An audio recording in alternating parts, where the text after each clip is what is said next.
कितने ऐसे वैष्णव उपासक हैं जिनकी केवल फल में बुद्धि रहती है। इनको अपने घर ले जाए, इनको खवा दे तो हमें ये फल मिलेगा, इनको ऐसा करे तो ये हमें लाभ मिलेगा। और लाभ का जहां नाश हो रहा है वास्तविक, उसका सुधार नहीं है।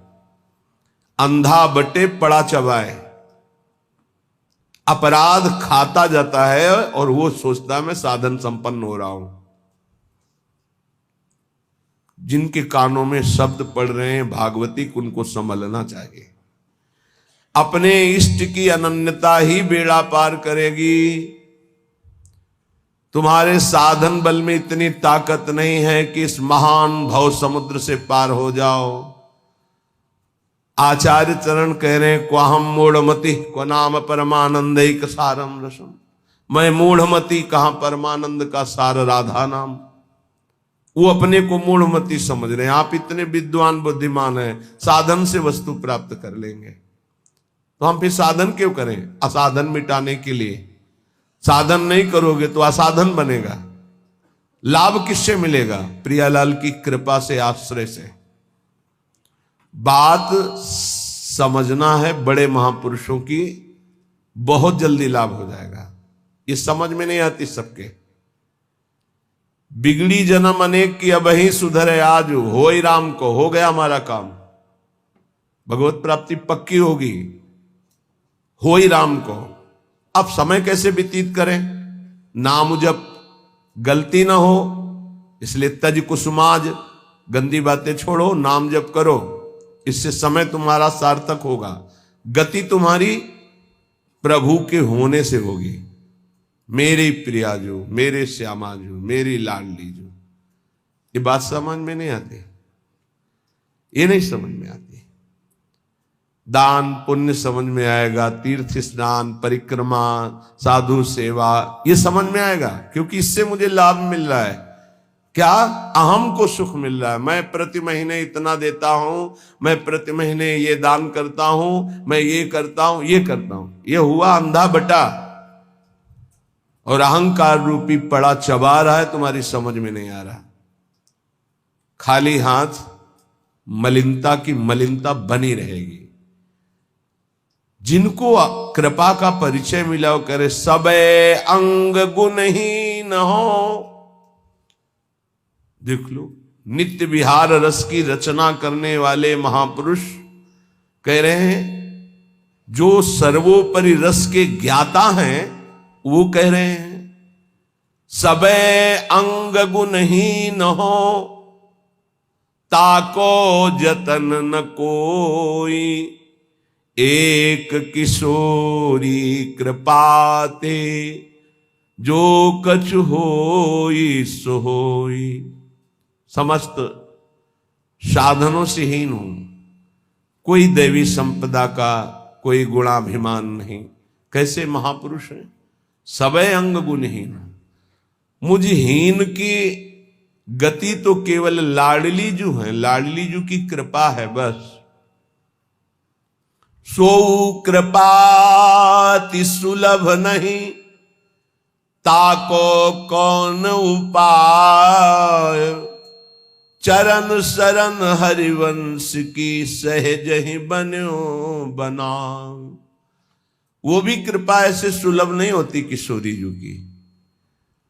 बोले हमारा तो सब सहज बनाव बन गया, हित सजनी स्वरूपा हरिवंश महाप्रभु की शरण मिल गई, तो श्री हरिवंश कृपा हुई तो लाडली जी की कृपा बरसने लगी। किसके ऊपर? जो सबे अंग गुणहीन हो, किंचन मात्र अहंकार नहीं। प्राय हम देख रहे हैं कि अहंकार की धरा में जिससे अहंकार पुष्ट हो, वो कार्य करने में सुख मिल रहा है अंतःकरण को। ध्यान से देखिएगा तो आपको परिचय मिल जाएगा। मैं ये कर रहा हूं, मैं ये करूंगा, मैंने इतना जपा, मैं इतना जपूंगा, ये अहम अंदर जो है वो सुखानुभूति दे रहा है, वो साधना की। और महान प्रेम रस प्राप्ति के लिए साधन सुख का नहीं, आश्रय सुख का रसास्वादन होता है। साधन तो आश्रित से ऐसा होता है कि अहंकारी से हो ही नहीं सकता है। 5 मिनट में जो आश्रित का भजन होगा वो 5 घंटे अहंकारी करे तो भी नहीं पहुंच सकता। आर्त भाव से द्रवित हृदय से 5 मिनट तन्मय होकर जो उसका भजन हुआ, उसकी बराबरी अहंकारी 5 घंटे क्या 5 दिन करे तो बराबरी नहीं कर सकता। आश्रय समझ पा रहे हो भगवत कृपा से तो समझ लीजिए, हृदय से आश्रय। समय व्यतीत करने के लिए नाम जप। हम आश्रित हैं, इसके लिए पवित्र रहना अनिवार्य है। तो कोई हमसे गंदी बात, गंदी क्रिया, गंदी सोच, गंदे लोगों का संग न बन जाए, ये सावधानी। तब जाके उपासक के हृदय में भगवदानंद स्फुरित होता है। ये सब बहिर्मुख अपनी केवल अहंकार की वृत्ति को पुष्ट करके साधना का अहम रख करके परम पद प्राप्त करना कदापि नहीं। अंतर्मुख होकर देखो, कृपा के बिना एक क्षण भी तुम नाम जप नहीं कर सकते। कृपा आपके ऊपर है, उस कृपा की बलिहारी नहीं जा रहे और अहम को पुष्ट कर रहे हो। बहुत सावधानी, अंदर का विषय, अगर इसे सुधारोगे नहीं तो बहुत लंबा समय चला जाएगा, बहुत लंबा समय। बाहरी वेश परिवर्तन से, बाहरी स्थान परिवर्तन से कोई फर्क नहीं पड़ता मन में, अहंकार में, दोषों में। जब तक हमारा चिंतन परिवर्तित नहीं होगा तब तक बात नहीं बनेगी। अहम युक्त चिंतन मूढ़ता को धारण करता है। मूढ़ पुरुष कभी परम पद का अधिकारी नहीं होता। दैन्य भाव प्रियाजू को अत्यंत प्रिय है और ये अहम नष्ट होकर दैन्य आना केवल गुरु कृपा से होता है। एक है, उनको बस शरणागति के बाद एक ही उपदेश कि तुम जितना दान पुण्य करते हो सब बंद कर दो, यमुना जी में फेंक दो, या ऐसी जगह दे दो कोई तुम्हारी तरफ देखे ना, कोई तुम्हें बाद में धन्यवाद न दे, ऐसा। और नमक रोटी खाओ, भजन करो, श्री जी मिल जाएंगे। पर वो सम्मान प्रिय जीवन तो हमको ये बर्दाश्त नहीं। और सार्वभौम सत्संग हो रहा किसी व्यक्ति के लिए नहीं, वो तुम्हारे अंदर की कमजोरी को दूर कर रहा है, उस कमजोरी को मार रहा है जो तुम्हारे भजन को खा रहा है, तुम्हारे भजन को छीण कर रहा है। पर वह अहंकारी चोरों को संभाल के हृदय में रखता है और सत मार्ग की वृत्ति से दूर हो जाता है। वो समझ नहीं पाता, वो संत वाणी को, गुरु वाणी को अपना विरोधी समझता है और अपने विरोधी काम, क्रोध, अहंकार, मोह, मद, इनको मित्र समझता है और इनको बचाने के लिए सत्संग रूपी प्रहार से बचा जाता है। नहीं, इतने प्यारे इन दोषों को हम कैसे निकाल सकते हैं? सत्संग छोड़ देंगे, सामने आना छोड़ देंगे, लेकिन भगवत प्रदत्त बुद्धि के द्वारा विकारों को छोड़ दें, ऐसा कैसे हो सकता है? यही दुर्गति जीव की है। भगवान की तरफ ते सब बानक बन गया, मानव देह वृंदावन आ जाना, रसिकों से शरणागत होकर दीक्षा ले लेना, साधन पद्धति का ज्ञान करा देना, पर उनको कुछ नहीं। हाथी का स्नान सब हुआ, हाथी स्नान किया, सूंड से रज लिया, फिर ऊपर सब डाल लिया, क्या हुआ? चाहे जितना निर्मल करो, अहंकारी अपने आप को मलिन रखना ही अच्छा समझता है। देह भाव वाले जनों का संग कभी नहीं करना चाहिए। इनके संग से केवल दुख, अशांति यही प्राप्त होती है। अपने को सदैव अहंकार रहित बनाने के लिए ही तो हम साधना कर रहे हैं। और हमारा बंधन है क्या? हमारा बंधन क्या है? संस्कृत मूल सूल प्रद नाना सकल सुखदायक अभिमाना। ये अहंकार ही तो बंधन है, और यही मिटाने के लिए जब हम गुरु शरण में होते हैं, और जब अहंकार पर घन चलता है, भाग पड़ते हैं। अहंकार पर चोट नहीं होनी चाहिए। फिर मिटाना किसको था, साधना किसकी थी? इसलिए उपासक सावधान। श्रीपाद प्रबोधानंद जी कह रहे हैं, भ्रातस्ते किमु निश्चयेन विदितः स्वस्यांत कालः किमु त्वं जानासि महामनुं बलवतो मृत्युर्गतिस्तंभने मृत्युस्तत्करणं प्रतीक्षत इति त्वं वेत्सि किं वा यतो बारंबारमसंक एव चलसे वृंदावनादन्यतः। भ्रातस ते किम निश्चयेन विदितः स्वस्यांत कालः किम। ए भाई, क्या तुम जान गए हो कि तुम्हारा मृत्यु का समय कब है? तुम निश्चित जानते हो? तो उत्तर आएगा नहीं जानता। तो फिर तुम बलवान मृत्यु की रोकने की गति क्यों नहीं प्राप्त कर रहे? जहां तुम्हें मृत्यु छू न सके ऐसी स्थिति में क्यों नहीं पहुंचना चाहते हो? क्यों बार बार जन्मना मरना पसंद करते हो? अर्थात इस भयावह दुखालय संसार से तुम मुक्त होने का उपाय क्यों नहीं कर लेते हो? तुम्हें पता है एक दिन मृत्यु आएगी, उस दिन का मुझे पता नहीं। हे भाई, तू बलवान मृत्यु को रोकने का उपाय क्यों नहीं कर रहा? क्या उपाय? रोकने का क्या उपाय? हमारी जो शरीर से तन्मयता है, तन्मयता हट जाए और प्रभु में तन्मयता हो जाए, तो जैसे सांप ने आक्रमण किया, कपड़ा उतार के फेंक दिया, वो उसी को काट रहा है, मेरे ऊपर कोई फर्क नहीं पड़ा।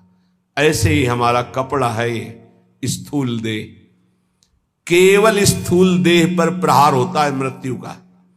सूक्ष्म देह कारण और जीवात्मा ये पुनः नए शरीर को धारण करते हैं, स्थूल छूटता रहता है। श्रीपाद कह रहे हैं, जब तुम्हें अपनी मृत्यु का पता नहीं हो, मरोगे,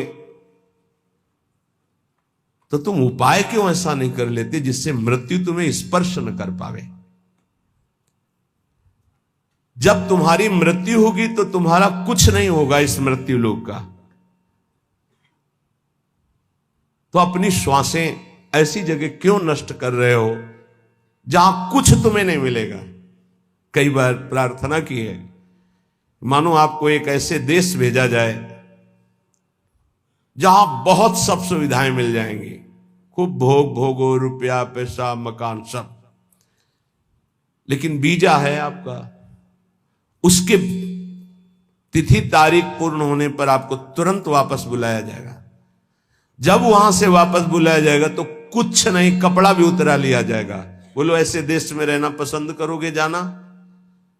विचार करके देखो, कपड़ा भी उतरा लिया जाएगा, फिर देश से बाहर निकलो। चाहे जितना पुत्र पुत्री परिवार रुपया पैसा गाड़ी घोड़ा मकान सब एकत्रित कर लिया, लेकिन जब उस देश का वीजा खत्म होगा तो कपड़ा भी उतरा लिया जाएगा और आपको भगा दिया जाएगा। बोलो, ऐसे देश में रहना पसंद करोगे, राजी रहोगे? सब कोई कहेगा नहीं। तो ऐसे ही देश में तो रह रहे हो, इसी देश में रह रहे हो, इसका नाम मृत्यु लोक है। हर सुविधा, हर विधान, हर आपका किया हुआ संकल्प कार्य सब का सब आपका यहीं रह जाएगा। ये कपड़ा भी उतरा लिया जाएगा, स्थूल शरीर भी यहीं भस्म कर दिया जाता है, इसको भी नहीं ले जा सकते, छोड़, इसको भी छोड़ करके सूक्ष्म शरीर, कारण शरीर और जीवात्मा, ये पुनः आगे पुनरपि जननम पुनरपि मरणम पुनरपि जननी जठरे शयनम। आप विचार करो कि आप बुद्धिमान हो। यदि परम कृपालु प्रभु का आश्रय लेकर नाम जप नहीं कर रहे और विषय भोगों में, नाना प्रकार की धन संपत्ति में, नाना प्रकार के व्यवहार बढ़ाने में अपना समय नष्ट कर रहे हो, तो तुमको ये ध्यान रखना चाहिए कि तुम इस देश में हो, मृत्युलोक में हो, जहां से भगाया जाएगा वीजा खत्म होने पर, श्वास पूरी होने पर। तो आपका शरीर भी आपके साथ नहीं होगा, कपड़ा तक उतरा लिया जाएगा। ये शरीर हमारा कपड़ा है। वशांश जीर्णानि यथा विहाय, इसे कपड़ा ही कहा है भगवान ने। क्या बुद्धिमान हो तुम, इतना दिव्य मानव देह मिलने के बाद कमा के क्या जा रहे हो? पाप और पुण्य की पोटरी लेकर फिर वही दुर्गति। इसलिए भाई, मृत्यु तुम्हारा इंतजार नहीं कर रही। भाई बेटी का ब्याह रहेगा, पूरा कर ले तो हम थोड़ा भी, या थोड़ा अमुक कार्य रह गया, नहीं, तत्काल प्रहार करेगी। बस समय आने दो। चाहे वो पुण्यात्मा हो, चाहे महात्मा हो, चाहे दुरात्मा हो, सबके ऊपर उसका प्रहार होता है। पर महात्मा अपनी स्थिति इतनी ऊंची उठा लेता है कि मृत्यु जनित उसको दुख नहीं होता। जैसे मत वाले हाथी के गले से फूलों की माला कब टूट के गिर गई पता नहीं चलता, ऐसे भगवत प्राप्त महात्मा का शरीर कब छूट गया उसको कोई पता नहीं, क्योंकि हर समय जिसमें रमण कर रहा था वो उसी में रमण करता है। शरीर एक स्वप्न की तरह छूट गया। इसलिए मेरी प्रार्थना मान ले भ्रातस, ए भाई, बारंबार अमशंकेव चल से वृंदावनादन्यतः। वृंदावन, प्रिया प्रीतम, प्रेमी जन, भगवन नाम, इनको तू छोड़कर बार बार अन्य चिंतन करता है, अन्य क्रियाएं करता है, अन्य बातों में मन लगा रहा है। तुझे डर नहीं लग रहा कि तेरी मृत्यु होने वाली है? बहुत भयावह संसार है, बहुत भयावह।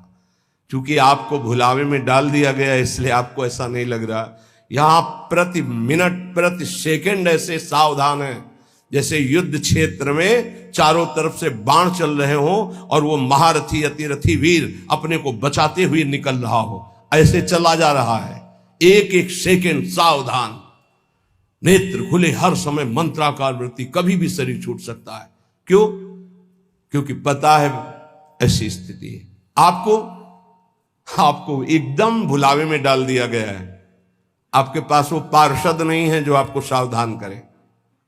बड़ी कृपा है जिनको भगवान ने ऐसी बुद्धि दे दी, ऐसी विवेक दे दिया, यहां से चलना है, रहना नहीं, देश बिराना है। सबसे सबकी सेवा करो, सबको प्यार करो। वो प्यार, वो सेवा एकमात्र भगवान के प्रेम के लिए, भगवान की प्राप्ति के लिए। खूब धन कमाओ, धर्म पूर्वक दूसरों को सुख पहुंचाओ और उस सुख को भगवान के चरणों में समर्पित करो, तो सुख सिंधु भगवान तुम पर प्रसन्न हो जाएंगे। मृत्यु पर तुम विजय प्राप्त कर लोगे। ए भाई, बार बार धाम छोड़कर, नाम छोड़कर, प्रिया प्रीतम को छोड़कर संसार का चिंतन करते हो, पता है किसी भी श्वास में तुम्हारे ऊपर मृत्यु का प्रहार हो जाएगा। इसलिए कृष्णानंद रसाम्बुधे परतरम